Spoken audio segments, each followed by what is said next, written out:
the Cornermen Radio live with Barzini and Boxing 9. Daniel Jacobs versus Jermall Charlo. They both had their fights a week after each other at the Barclays Center. They both fought fighters that fought each other. CENTENO and SULECKI, they fought each other. They both heavily ranked in the WBC. Jacobs is running out of options. You know what I mean? He took 3 undefeated fighters and took their O's away from him. Like Peter Quillen, who was my favorite middleweight. He beat Luis Arias, a hot prospect from Rock Nation. Then he beat SULECKI, who was signed to Ludabella. So now he's possibly going to fight his 4th undefeated fighter, and I think they should make this fight. Jermall is willing to come to the Barclays Center to fight this dude with no fear in his heart. He's willing to fight you at your hometown, bro. Like, that's how much pride and heart this man has. Like, he feel like he can take your crown in Brooklyn. He feel like he can take your crown in New York. He's calling himself the king of New York. You know what I mean? Yeah. Like he's Takeshi 69 or 6'9", you know what I'm saying? So, man, the balls of Jermall Charlo, man. But what I saw with the Sulky fight, man, I wasn't impressed with Jacobs, man. He looked really kind of shaky. Maybe that's good. Maybe because of how good SULECKI was, or maybe, bro, it looking like he right for the picking, and we betted on this. I don't think so.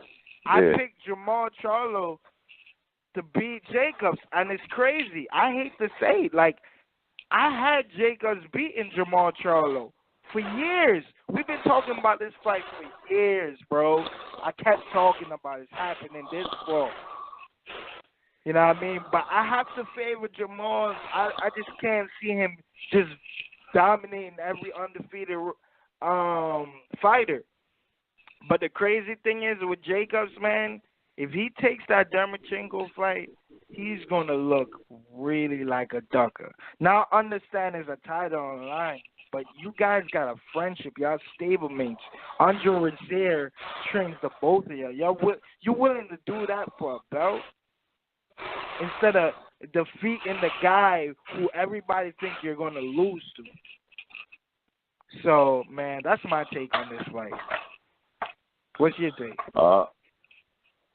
I mean, Danny Jacobs is saying, they're asking him, who do you want next? And he's saying Charlo, Jermall. But is he just saying that because, you know, if you want that fight next, we should be able to see that fight next. I don't think, you know, I don't want to hear these guys. This particular beef and fight, and right now in the game, if they're calling each other out, I feel like this fight, you know, I got to give you credit because I said, nah, I didn't see it about 8-10 months ago. You were like, I was like, nah, Jacobs is, you know, he's politicking for Golovkin rematch. I don't think he's going to look Jermall's way. The risk ain't there for the reward, for the price. But with Golovkin and Canelo tied up, if he can't get the Billy Joe fight, if Billy Joe, if they don't want to buy that belt off Billy Joe, not because Billy Joe, listen, Billy Joe Danny Jacobs is a good fight, but you know Billy Joe knows, hey man, I got one of the jewelry, I got one of the big pieces of jewelry over here, so you gotta pay me my money, man. That's just Billy Joe's thinking. But if that doesn't happen, and if Jacobs really wants him, like he's saying, I definitely got to see this fight next. I definitely don't want to see another SULECKI, another Luis Arias.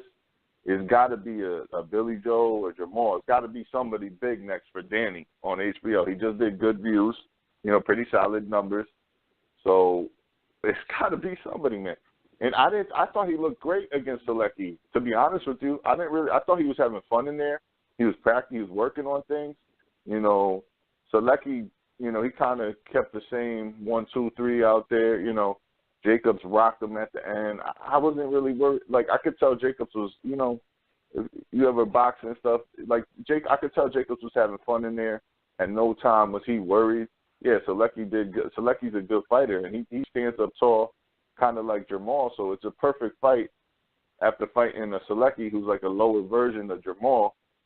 And that's no disrespect to Sulecki because he's solid, but Danny was doing what he wanted in there, sneaky uppercuts. There was not one time watching that fight where I was like, I could see Danny worried or anything. You know, just because the guy did all right, Danny easily controlled that fight. Danny would beat that dude 100 out of 100 times, so I don't know what people are talking about. That dude's good, but he's like, Danny's on another level, and Danny's going to be faster. If you didn't notice Danny's speed, he's going to be fast. You got to be careful, obviously. Charlo's a fucking heavy hitter, so, but, I mean, Danny's not going to fight like he did against Sulecki, taking risks, chances, having fun in there. He's going to have a game plan, and he's got to respect Charlo, so it's going to be a good fight. Yeah, it's a 50-50 fight, and we got money on it, and I'm still leaning with Danny Jacobs. I feel like he could do more with the speed. His experience, and, you know, Jermall's the one taking the step up. So he got to prove to me. But, yeah, I don't want to see no more. I'm going to be mad if he fights another fucking guy that we don't know.